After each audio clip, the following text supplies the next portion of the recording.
بسم الله الرحمن الرحيم إن الحمد لله نحمده ونستعينه ونستغفره ونعوذ بالله من شرور أنفسنا ومن سيئات أعمالنا من يهده الله فلا مضل له ومن يضلل فلا هادي له وأشهد أن لا إله إلا الله وحده لا شريك له وأشهد أن محمدا عبده ورسوله أما بعد. Bienvenue à vous donc dans ce nouveau cours dans l'explication de l'Aqid al-Wasitiyya de Cheikh al-Islam Ibn Taymiyyah. Nous sommes toujours dans les noms et attributs d'Allah subhanahu wa ta'ala. Et aujourd'hui, nous allons voir quelques noms et attributs d'Allah subhanahu wa ta'ala. Donc, comme je vous avais dit, Al-Aqid al-Wasitiyya, il est divisé en trois parties. Nous sommes toujours dans la première partie, dans le premier tiers. Cheikh al-Islam Ibn Taymiyyah, donc il avait fait une longue muqaddima concernant qui sont Al-Sunnah wal-Jama'a, qui sont les gens de la Sunna et du groupe. Donc, il a donné quelques caractéristiques. Ensuite, il a parlé de l'iman. Ensuite, il a ramené tous les adillah. Là, vous allez voir qu'à chaque fois, nous allons parler que de Coran. C'est que des preuves du Coran concernant les noms et attributs d'Allah subhanahu wa ta'ala. Et nous donnons à chaque fois quelle est l'affirmation ou la croyance des gens de la Sunna et du groupe concernant les noms et attributs d'Allah subhanahu wa ta'ala. Chaque nom et chaque attribut. Et je vous donne aussi, par opposition, ce que les gens de l'innovation, tels que l'Asha'ira, tels que al-Maturidiyya, al-Jahmiyya, al-Mu'tazila, disent concernant cet attribut-là, à chaque fois. Ensuite, Cheikh al-Islam Ibn Taymiyyah, dans la deuxième partie, il va ramener exactement les mêmes preuves de ces noms et attributs, mais que des ahadiths dans la Sunna. C'est-à-dire que là, je développe quand c'est des noms et attributs d'Allah avec les preuves dans le Coran, mais quand ça va être la deuxième partie qu'on va entamer, dans quelques cours, et les preuves, ça sera tiré de la Sunna, en fin de compte, on va aller un peu plus vite, parce qu'on aura déjà développé cela avec les preuves du Coran concernant les noms et attributs. Parce que l'Aqid al-Wasitiyya, en fin de compte, elle est focalisée sur les noms et attributs. Alors que Kitab al-Tawhid, par exemple, de Cheikh Mohammed ibn Abdul Wahhab, il évoque principalement Tawhid al-Ibada, comme nous l'avons déjà vu. Et il ne parle pas dedans sauf un seul bab où il parlait de l'Asma wa Sifat. Alors que l'Aqid al-Wasitiyya, c'est exclusivement l'Asma wa Sifat. Et je vous ai dit ensuite, dans la troisième partie qu'il a évoqué Cheikh al-Islam ibn Taymiyyah, ça c'était juste un rappel, il va évoquer les caractéristiques des gens de la Sunna et du groupe. C'est-à-dire, quelles sont les caractéristiques des gens de la Sunna et du groupe, pour savoir qu'est-ce qui fait partie de la Sunna et qu'est-ce qui n'en fait pas partie. Et la dernière partie va parler de Mas'alat al-Iman, que nous avons déjà expliqué dans d'autres cours et qu'on va réexpliquer. Et Mas'alat al-Iman, par exemple, par rapport à Al-Sunnah al-Jama'a et par rapport aux autres groupes déviants, les sectes innovées, tels que le Murji'a, tels que le Mu'tazila, tels que Al-Khawarij, etc. Et dernière partie, il va évoquer Mas'alat al-Sahaba. Mas'alat al-Sahaba, c'est-à-dire quel est le comportement à avoir et la croyance à avoir concernant les compagnons du Prophète sallallahu alayhi wa sallam. Les compagnons, al-Bayt, les gouverneurs, celui qui commet des grands péchés, etc. Ça, c'est, vous retrouvez à peu près la même chose dans Usul al-Sunnah l'imam Ahmed. Quand vous regardez Usul al-Sunnah l'imam Ahmed, en fait, vous allez retrouver presque la même chose dans l'Aqid al-Wasitiyya. Parce que je pense que Cheikh al-Islam Ibn Taymiyyah s'est beaucoup inspiré de Usul al-Sunnah l'imam Ahmed concernant les caractéristiques des gens de la Sunna et du groupe. Donc voilà, ça c'était juste à titre informatif. Aujourd'hui, nous allons attaquer, Inch'Allah, l'affirmation de lui et de la vue. Donc Allah subhanahu wa ta'ala, il dit, Cheikh al-Islam Ibn Taymiyyah, il va évoquer aussi plusieurs versets du Coran que nous allons traduire et expliquer, Inch'Allah. Il dit, premier verset, قد سمع الله قول التي تجادلك في زوجها وتشتكي إلى الله والله يسمع تحاوركما إن الله سميع بصير. Al-Mujadala. Ça, je pense que ce verset, vous le connaissez tous, c'est Surat Al-Mujadala, premier verset. Allah a bien entendu la parole de celle qui discutait avec toi à propos de son époux et qui se plaignait à Allah. Et Allah entendait sa conversation car Allah est audient et clairvoyant. Donc, si vous voulez, je vous cite tous les versets. Ensuite, nous allons les expliquer un à un. Ensuite, Allah subhanahu wa ta'ala, il dit لقد سمع الله قول الذين قالوا Inna Allah faqirun wa nahnu aghniya. Ali Imran 181.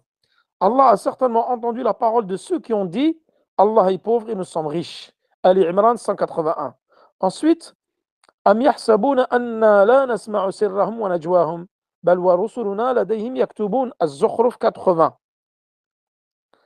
Ou bien escomptent-ils que nous n'entendons pas leurs secrets ni leurs conversations secrètes, mais si nos messagers prennent note auprès d'eux. Az-Zukhruf 80. Innani ma'akuma asma'u wa ara. Taha 46. Ne sait-il pas que vraiment Allah il voit? Ensuite, Alam ya'lam bi anna Allah yara, al-alaq. Ne sait-il pas vraiment que Allah y voit? Et celui d'avant, c'est je suis avec vous, j'entends et je vois. Taha. Ne sait-il pas vraiment que Allah voit? Ça, c'est l'alaq 14. Ensuite, Alladhi yaraka hina taqum wa taqallubaka fi sajidin. Innahu as-sami'ul alim. Ash-Shu'ara 218-220. Qui te voit quand tu te lèves et tes gestes parmi ceux qui se prosternent.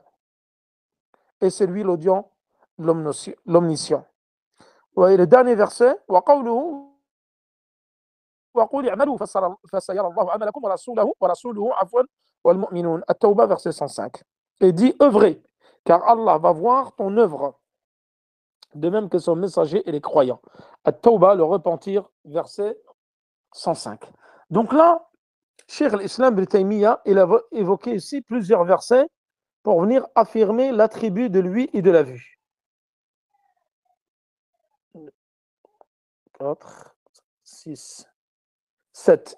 Donc il a évoqué 7 versets pour venir confirmer et affirmer donc les deux attributs qu'Allah subhanahu wa ta'ala a, c'est-à-dire la vue et lui. Et rappelez-vous, lorsque nous avons commencé Aqidat al-Sunnah Jama'a, nous avons développé cela, min al-iman billah, et nous avons dit ce verset-là qui est très important, qui est le verset le plus important fi asma wa sifat. Laysa kamithlihi shay wa huwa as-sami'u al-basir. Ça, je vous l'évoque souvent. Il n'y a rien qui lui ressemble et il est l'audient et le voyant. Donc là, première partie, nous allons voir déjà sifatul sama'. Ensuite, sifatul basar. C'est-à-dire l'affirmation de l'attribut de lui. As-sama'. Ensuite, la confirmation ou l'affirmation de l'attribut de la vue. Donc, قد سمع الله قول التي تجادلك في زوجها. Tout d'abord, avant d'expliquer ce verset, parce que là, vous avez l'avantage dans l'explication de la Aqidah al-Wasitiyya, comme c'est que des versets, parfois nous serons amenés aussi à expliquer les versets. Donc, on va faire du tafsir. C'est pour ça que c'est important de connaître la science du tafsir. Ça te permet aussi de comprendre l'Aqidah al-Wasitiyya. Donc, dans ces versets que je vous ai cités, ces différents versets, vous avez ithbat sifatu sam' lillah subhanahu wa ta'ala. Et l'affirmation de lui, la plupart, donc tous les gens de la sunna affirment cela. Et même les gens de l'innovation affirment l'attribut de lui. Sauf qui? Sauf Al-Mu'tazila. Al-Mu'tazila, il n'attribue pas lui à Allah subhanahu wa ta'ala. Ahl sunna yuthbituna as-sama' lillah subhanahu wa ta'ala bidalalat al-nusus, c'est-à-dire pour preuve avec les différents versets que nous venons de citer. Et même parmi les gens de l'égarement et de l'innovation, Al-Asha'ira. Al-Asha'ira, wal-Maturidiyya, wal-Kullabiyya, ça nous aurons l'occasion, Inch'Allah, de les détailler, de faire un petit résumé sur chaque secte lorsque nous avons avancé, Inch'Allah, dans l'Aqidah al-Wasitiyya, et nous allons évoquer, parce qu'à un moment, Cheikh al-Islam Ibn Taymiyyah, il évoque al-Wasitiyya, c'est-à-dire le juste milieu entre, dans tous les babs, fi bab مثلا الإيمان, fi bab al-Qadar, في باب حكم مرتكب الكبيرة في رؤية الله, etc. Donc toutes ces choses-là, Cheikh al-Islam Ibn Taymiyyah, il va évoquer quel est le juste milieu. Et le juste milieu, c'est toujours les gens de la sunna et du groupe. Par rapport aux extrémités, soit ça va être un groupe déviant d'un côté, soit ça va être un autre groupe déviant de l'autre côté. بين لا إفراط ولا تفريط. Ni exagération, ni extrémisme concernant les gens de l'innovation. Alors que nous, les gens de la sunna du groupe, nous sommes toujours dans le juste milieu. Par rapport à Ruqya, par rapport à l'iman, par rapport à Mas'alat al-Mashi'a, par rapport à Mas'alat Al-Jannah wal-Nar, Sahaba. Tout ça, nous allons l'évoquer, Inch'Allah, parmi les caractéristiques des gens de la Sunna du groupe dans le dernier tiers de Al-Aqid al-Wasitiyya. Donc là, Al-Mu'tazila, ils récusent l'attribut de lui. Alors que l'Asha'ira wal-Maturidiyya wal-Kulabiyya yuthbituna dhalika bidalalat an-nusus. Mais eux, ils disent que as-sam' yuthbituna as-sam' fi al-madi faqat. Parce que nous allons voir qu'ici, as-sam', vous l'avez conjugué, c'est-à-dire le fait d'entendre, lui, vous l'avez au verbe conjugué au passé, mais également au présent. Qad sami'a Allahu, Allah a entendu, donc au passé, wa tashkila wallahu yasma'u tahawurakuma, et Allah entend vos dialogues. Donc il a entendu et entend. Donc Allah subhanahu wa ta'ala, on dit sami'a. Tout d'abord, Allah subhanahu wa ta'ala, le fait de dire qu'il entend, ça c'est une sifa dhatiya lillah subhanahu wa ta'ala. Il entend, c'est-à-dire qu'il entend toujours. Mais sifatun fi'liya ikhtiyariya. C'est-à-dire que Allah subhanahu wa ta'ala, il entend au moment où les sons sont émis. C'est-à-dire au moment où cette femme-là, c'est-à-dire qui est Khawlat, Khawlatu bintu Tha'lab, Khawlat bintu Tha'lab, وزوجها أوس ابن صامت الذي ظهرها. Et ça, nous allons bientôt en parler, Inch'Allah, dans les règles du mariage, dans Minhaj Salikin. Lorsque nous allons finir les règles du mariage, ensuite parler du khul' wa talaq, ensuite nous allons parler de al-dhihar. Al-dhihar, c'est quoi? C'est à l'époque du prophète sallallahu alayhi wa sallam, les Arabes disaient Anti alayya ka dhahri ummi. C'est-à-dire, ils s'interdisaient leurs femmes, ils disaient, tu es comme le dos de ma mère. C'est-à-dire que, par contre, ils ne voulaient plus avoir des rapports avec elle, ils ne voulaient plus l'approcher. En gros, tu es comme ma mère, tu m'es interdite. Eux, ils disaient le dos de ma mère, c'est une expression. En français, c'est vrai que tu ne peux pas le traduire littéralement. Tu m'es interdite comme ma mère. Et donc, cette femme, donc Khawla bin Tha'laba, elle est venue se plaindre de son époux qui s'appelle Aws ibn Samit, As-Samit, qui lui a dit tu m'es interdite comme ma mère. Et Allah subhanahu wa ta'ala a entendu cela. Sami'a qawla allati tujadiluka fi zawjiha. Donc il a bien entendu la parole de celle qui discutait avec toi parce qu'elle est venue se plaindre au prophète sallallahu alayhi wa sallam à propos donc de son époux Aws et se plaignait à Allah. Kanat tashtaki ila Allah. Et d'ailleurs Allah subhanahu wa ta'ala il a légiféré en interdisant le dihar. Ça nous en parlerons en détail Inch'Allah dans Minhaj Salikin après les règles du mariage. Allah entendait votre conversation. Donc il a bien entendu et ensuite il entendait pendant qu'il parlait et il entendait votre conversation. C'est-à-dire qu'Allah subhanahu wa ta'ala, on dit qu'il est Sami', donc il a l'attribut de lui qui lui sied, mais également il entend les sons au moment où ils se produisent. Donc ça c'est une sifatun fi'liya ikhtiyariya. Et l'autre c'est une sifatun dhatiya. Et Al-Asha'ira, ils ont dit Allah, il n'entend que ce qui était dans le passé. Ce qui se produit au moment de l'action, il ne l'entend pas. Donc, nafaou, hada al-janib. Et Sam', ici, comme nous allons le voir, les savants, certains l'ont divisé en trois catégories, c'est-à-dire le ma'na sam' huna. Quel est le sens du mot sam', sami'a? Qu'est-ce que ça veut dire? Ça veut dire entendre, mais il a d'autres significations qu'entendre. Donc, ça dépend des explications des savants. Par exemple, Cheikh Al-Uthaymin, lui, il donne deux sens. Il dit السمع هنا ينقسم إلى قسمين. الأول بمعنى الإجابة وهذا من الصفات الفعلية مثل إن ربي لسميع الدعاء. C'est-à-dire qu'il dit que la première, lui, elle est de deux catégories. La première désigne l'exaucement.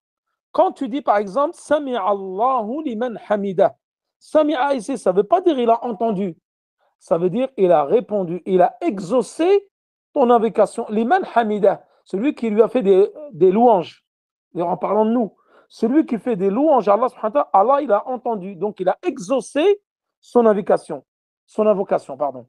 Donc, as-sam', quand vous entendez le mot sam', ça ne veut pas toujours dire, ça veut dire entendre.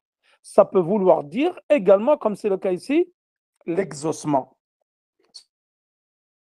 Certes, mon Seigneur entend bien les prières, mais en vérité, c'est qu'il répond et il exauce les prières. Donc ça, c'est un attribut d'acte, d'action. Et la seconde catégorie de lui, elle désigne l'appréhension de ce qui est entendu. Donc, bimana idrak al-masmou', c'est-à-dire entendre ce qui a été dit.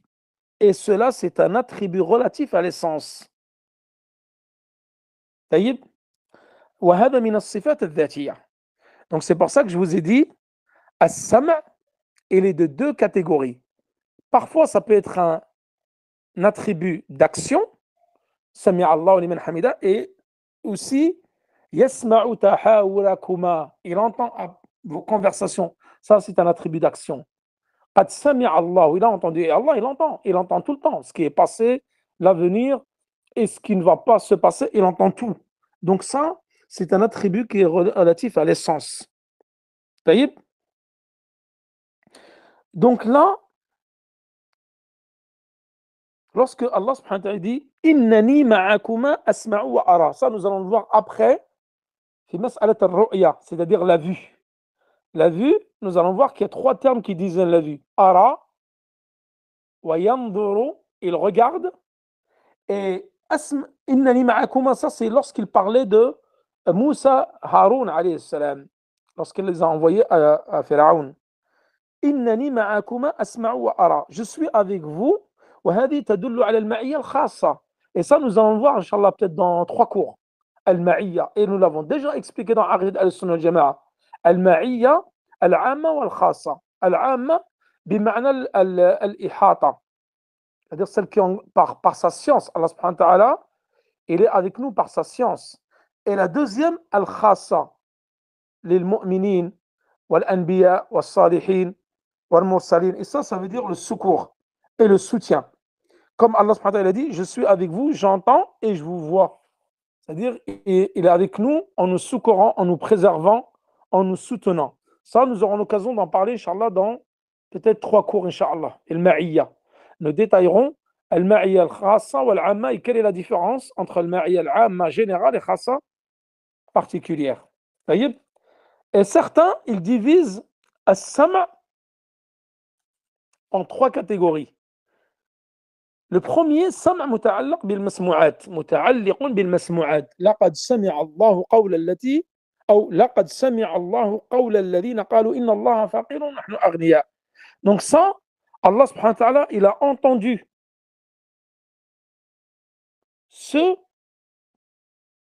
il a certainement entendu la parole de ceux qui ont dit Allah est pauvre et nous sommes riches. Ça, c'est concernant les juifs qui avaient dit cela.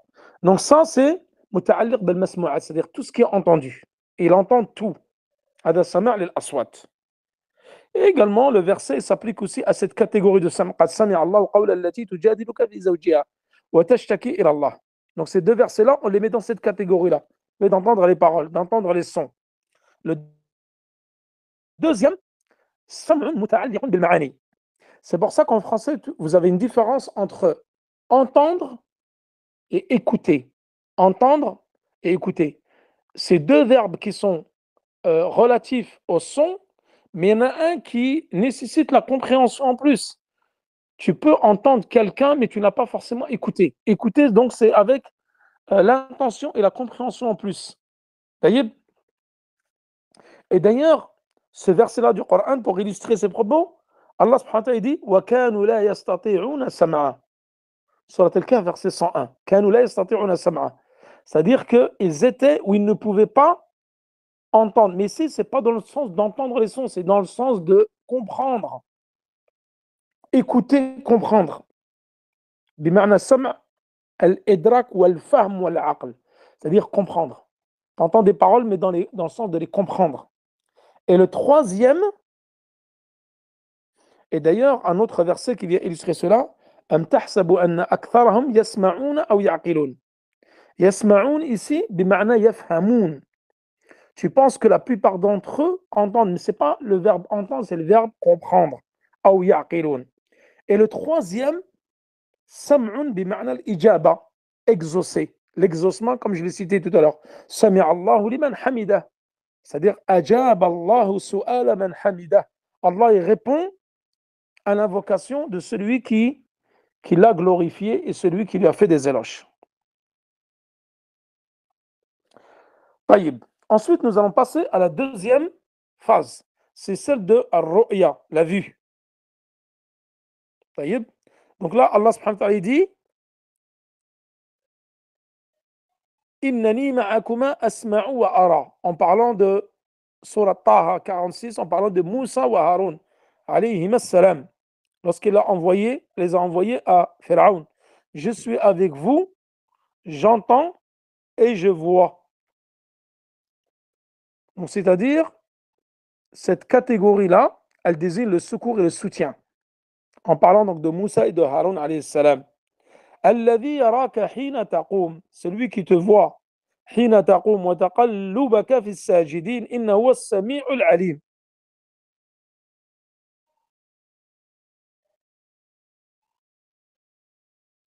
Ne sait-il pas que vraiment Allah y voit, qui te voit quand tu te lèves et tes gestes parmi ceux qui se prosternent, c'est lui l'audient, l'omniscient. Alam ya'lam bi anna Allah yara. Allah il voit. Donc là, vous avez différents versets qui parlent de Ar-Ru'ya. Le fait qu'Allah subhanahu wa ta'ala, donc euh, on affirme plutôt l'attribut de la vue. Et d'ailleurs, la ru'ya, c'est là, elle concerne Allah subhanahu wa ta'ala. C'est-à-dire, c'est pas la ru'ya comme quoi nous allons voir Allah subhanahu wa ta'ala le jour de la résurrection.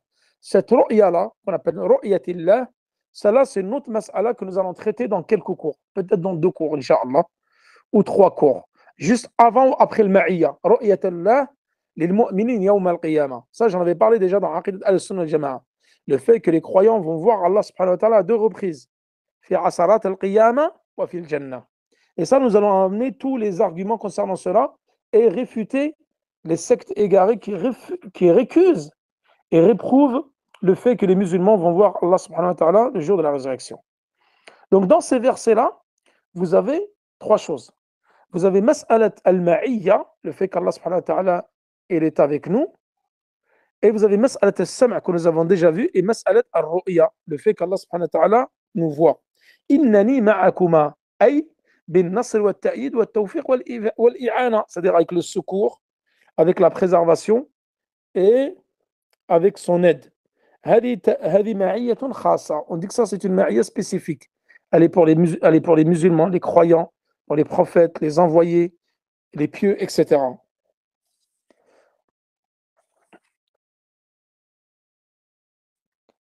Et nous devons affirmer, donc le ma'iyya, ça, nous aurons l'occasion d'en reparler plus en détail, donc, qui est amma, wa hiya al-ilm, bima'na al-ilm, c'est-à-dire qu'Allah subhanahu wa ta'ala est avec nous avec sa science, hadi al-amma, bima'na al-ihata, c'est celle qui concerne toutes les créatures. Et khassa bil-rusul wal-anbiya wal-ulama, mustaqimin, wal-salihin, ila ghayri dhalik, c'est-à-dire c'est celle qui est particulière aux prophètes, aux envoyés, aux savants, aux croyants. Donc nous devons affirmer que Allah subhanahu wa ta'ala nous voit. Donc il a l'attribut de la vue. أما المعتزلة فهم ينفون ذلك كله ولا يثبتون رؤيا ولا بصرا ولا سمعا. Donc المعتزلة, ils récusent tout cela. Qu'Allah subhanahu wa ta'ala n'a pas l'attribut de la vue ni l'attribut de lui. Ensuite,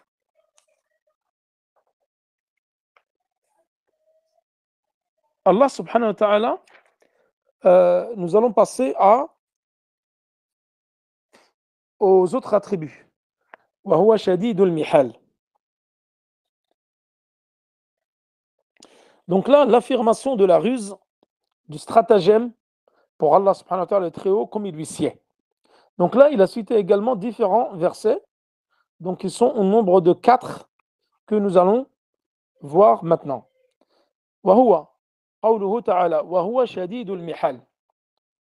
Donc nous ferons encore cela et ensuite, Inch'Allah, je mettrai fin au cours parce que les versets qui vont venir après, ça va être des versets qui sont peut-être un peu plus longs, ça va prendre un peu plus de temps.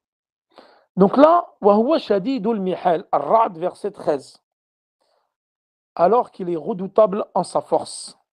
Nous allons voir que le mihal, en fin de compte, il a plusieurs significations. Les savants ont donné plusieurs significations, les savants du tafsir concernant Shadid al-Mihal. Ou il y en a qui ont traduit par celui dont la riposte est terrifiante. Certains l'ont défini par la riposte et d'autres par la force. طيب. ومكروا ومكر الله والله خير الماكرين. Ali Imran, verset 54. Et ils se mirent à comploter.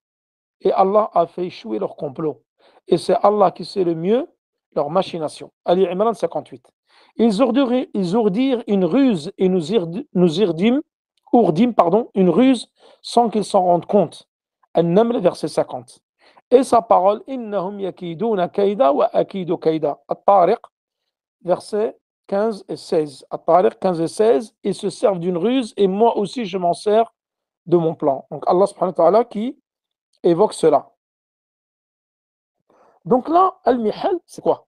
Allah subhanahu wa ta'ala, il est redoutable en sa force, Al-Mihal, ou dont la riposte est terrifiante. Linguistiquement, en arabe, Al-Mihal, ça signifie la puissance, en arabe.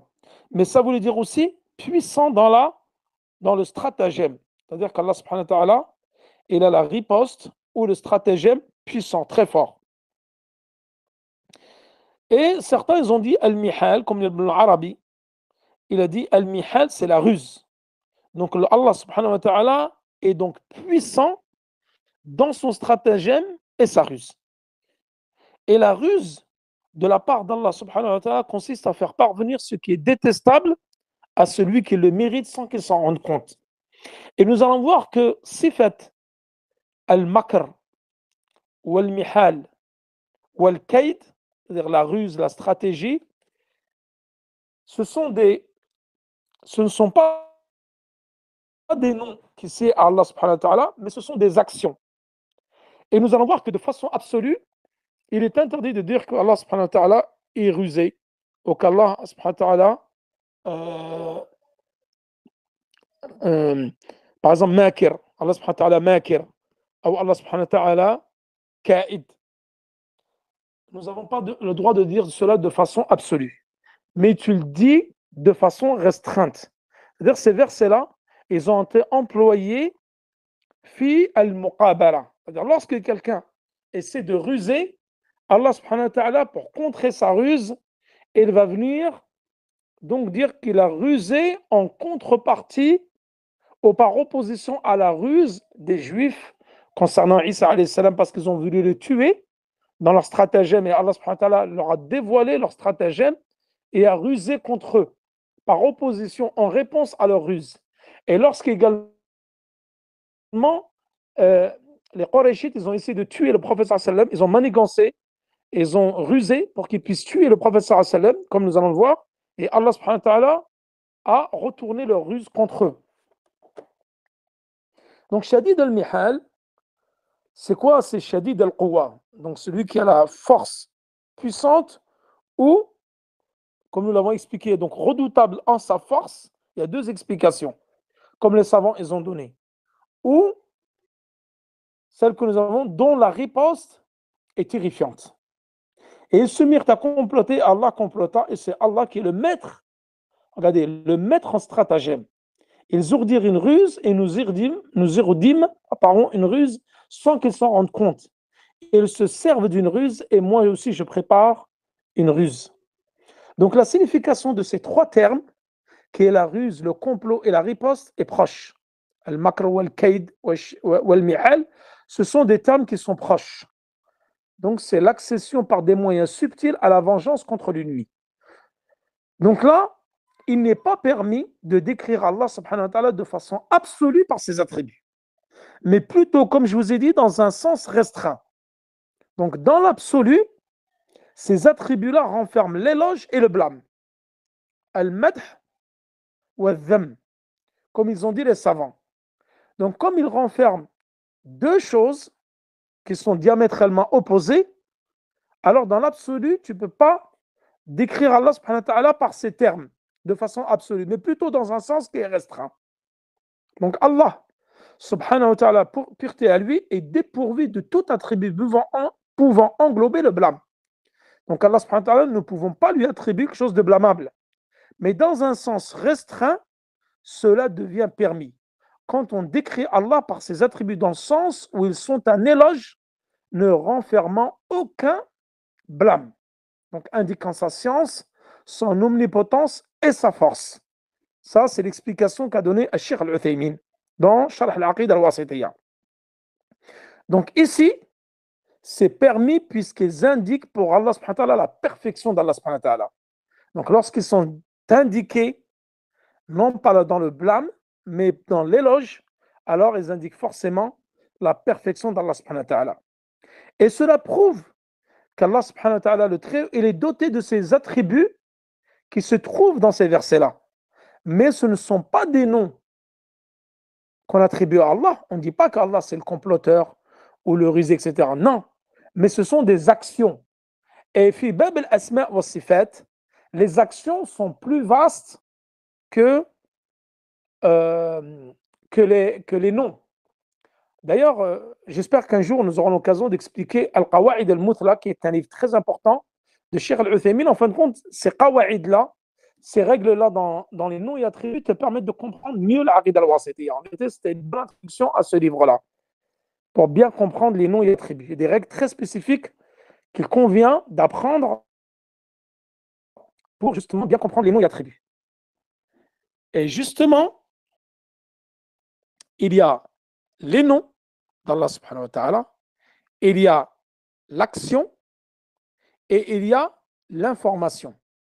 Donc l'action, comme ceci c'est le cas ici, ils sont plus vastes, ils sont plus nombreux que les noms d'Allah subhanahu wa ta'ala.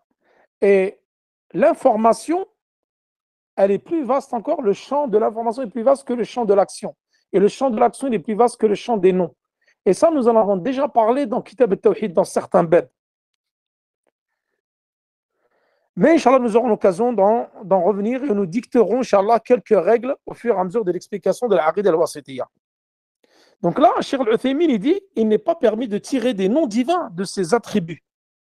Donc, tu ne peux pas dire qu'Allah, c'est le Makir, Allah, c'est le Al-Ka'id, Khayr al-Ka'idin. Tu ne peux pas dire ça. Ça, c'est une action venant d'Allah subhanahu wa ta'ala et ce n'est pas un nom. Il y a certaines actions dont on peut déduire le nom, tel que Samir. Samir, on peut dire, c'est celui qui est doté de Sama'. Al-Basir, c'est celui qui est doté de Al-Basar. Donc là, c'est un nom et une action. Son nom, c'est Samir, alladhi yasma', Al-Basir, alladhi yubsir. Mais cela n'est pas valable pour tout. Là, tu as des actions et tu ne peux pas en tirer un nom. Donc le comploteur, le rusé, tu ne peux pas attribuer cela à Allah subhanahu wa ta'ala en disant que c'est des noms sublimes. Car ces noms-là ils renferment le blâme, mais lorsqu'ils sont utilisés dans un sens restreint, alors c'est l'éloge pour Allah subhanahu wa ta'ala. Ils renferment l'éloge pour Allah subhanahu wa ta'ala, comme je viens de l'expliquer juste avant.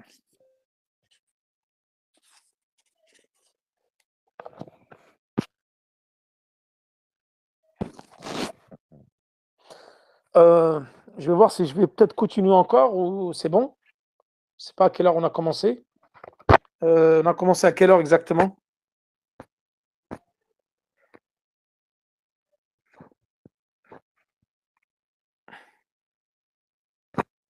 Vous me dites si c'est bon, hein, si vous voulez que j'arrête, Inch'Allah, ou vous voulez continuer le cours. Taïb.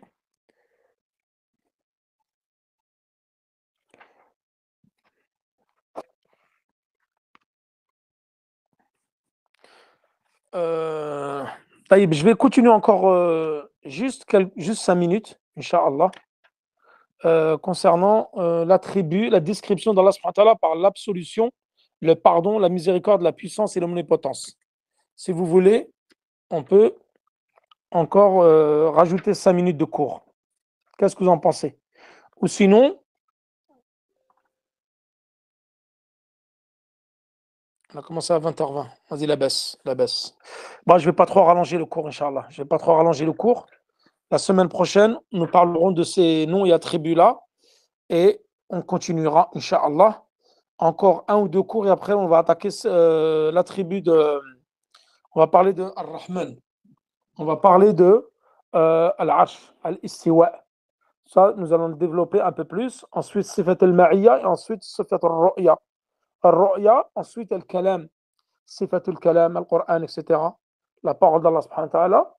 Et je pense qu'après, nous aurons quasiment fini euh, les attributs d'Allah subhanahu wa ta'ala avec les preuves du Coran. Ensuite, nous passerons directement aux preuves dans la Sunna.